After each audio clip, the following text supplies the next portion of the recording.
You clicked on the video, didn't you? The title clearly said, do not click on this video, and you clicked on it. Even though I warned you, I told you, I did my part, I said, do not click on this video, and you did it. But now that you're here, welcome. It brings me to an interesting point. Human psychology and YouTube. So when I first started my YouTube channel, this is not my actual channel, by the way, this is just like an alternative channel that I like to just post my thoughts on. But when I first started my actual channel, it was interesting because there's a lot of learning involved in terms of what audience members want to see and also removing yourself from that process. So when I first began to make videos, I would post videos that I thought were interesting, and I quickly realized that that is not the right strategy to have if you want to do well and be successful on YouTube. In order to be successful, you need to put yourself in the shoes of the viewer and try to figure out what they want to see, not you. So you'll be surprised like how many people think differently than you do, and also how many people think similarly to you, right? It's like kind of a double-edged sword. You can't just go based off of your bubble of people, right? So even if I ask people around me that are close to me, they may have similar experiences and values. And so if I show them a thumbnail like, hey guys, look, would you click on this?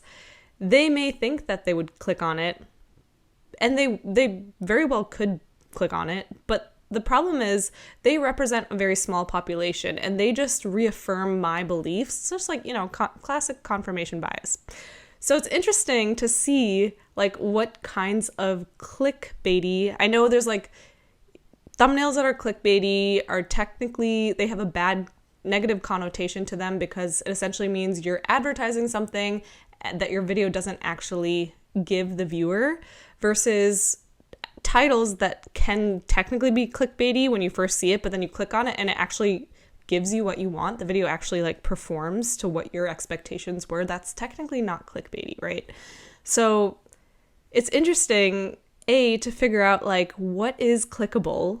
And usually those are more like sensationalist, alarmist things. Not always, obviously, like personalities do well on YouTube. Like people like, some YouTubers just for their personality. They could literally say, I made a sandwich today. And then they make a sandwich. Emma Chamberlain, example number one. She does stuff like that. She's an awesome YouTuber and she's been consistent and works hard. Like all these people work really, really hard. But the content can differ based on like what you bring to the table. Whereas in her case, I think it's her personality. Like she's a personality YouTuber. So anyways, for the people that are not personality YouTubers like me, I am not a personality YouTuber. People don't come for my personality. They come for tech advice. So I have to deliver on that, right? Not this channel, other channel, long story. But I have to deliver on that. So it's interesting because you have to put a lot of like thought and effort into trying to understand like the people that would watch your videos. And in my case, it's mostly like 18 to 24-year-olds. And then there's like a, minority of people that are 24 to 28-ish.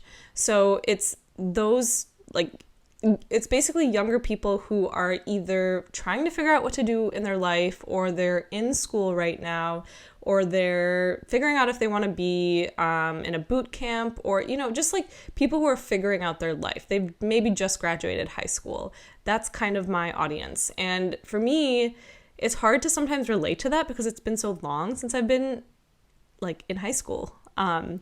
So it's like interesting to try to get into the minds of like a high schooler, and then also try to understand like the anxiety and pressure and stress that they're going through. And like, obviously I went through that a while ago as well. So I can relate in the sense that I can look back on those nostalgic memories of spending 10 plus hours in the library, staying until like 3 a.m., rushing to an exam the next day, failing exam, like I can relate to all that, but it's been so long that sometimes I feel removed from that process.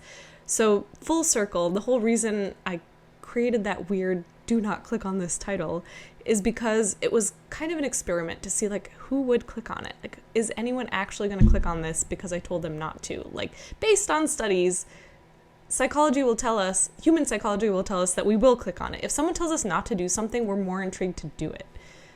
That being said, I don't know if this video is delivering on that promise, right? Like, I'm just randomly blabbing about my experience on YouTube. So once you click on it, sure, like maybe I've gotten you to click on it, but are you actually watching the entire thing?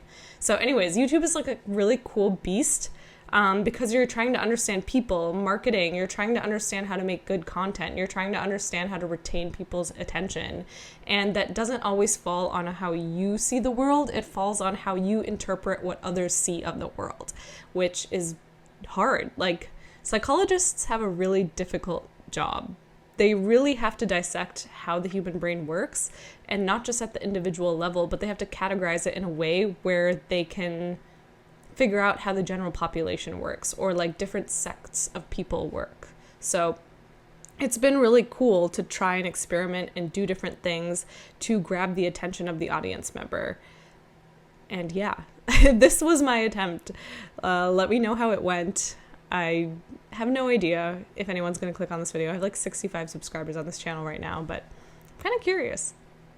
Anyways, so that was my little rant about YouTube. I may as well keep talking about it because I'm kind of obsessed with YouTube, but okay, so instead of boring you with my obsession of YouTube, I'm just gonna go to sleep. I have a goal of not making these videos super late. The first video I made on this channel was at like 1 a.m. The second one was in the middle of the day, so that was fine. And then now again, it's like 10 p.m. So I'm gonna go to sleep and hopefully make the videos when it's light out, because it's like really dark. Look at that. Yeah, it's really dark, so